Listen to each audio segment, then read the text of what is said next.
Meanwhile, there's a move in the lower house that seeks reforms in the country's building code. This is to ensure that buildings and infrastructures are resistant and resilient to climate change. Here's Freddie Abando with the details. Yolanda's impact to life and property was so devastating it leaves a painful memory which could teach lessons that the threat of climate change is very real, and the time to act in coping with its fallout in the future is now a must. Because of this, a fresh initiative is shaping up in the lower house, a sweeping review of the country's building code. Is the current building code resistant and resilient to the impact of climate change? Congressman Ronald Cozalan, chairman of the House Committee on Public Works, proposed a national building code summit to be led by government, Congress, the private sector, to include the country's leading experts in architecture, the construction industry, with the support of scientists involved in climate change studies. Its objective, reviewing the code, the structures and infrastructures built. Is there a need to retrofit especially those vulnerable to storm surges, flooding, and earthquakes? For new communities and commercial centers to be built, what are the new standards to be complied with? I think it's about time to come out with an updated one on the building code.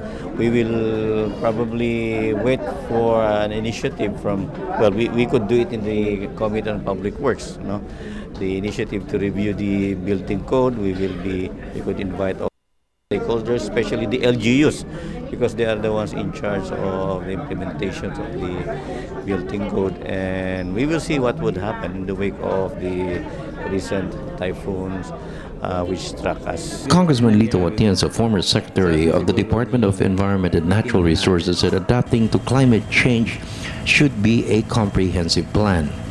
Atienza expressed support for the President's position to relocate communities from coastal areas.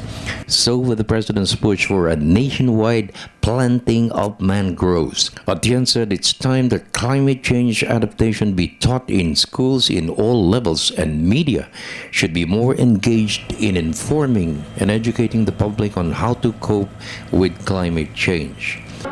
We should educate our children from childhood to prepare them on what can be expected and what should be done when times like the Yolanda typhoon hit us.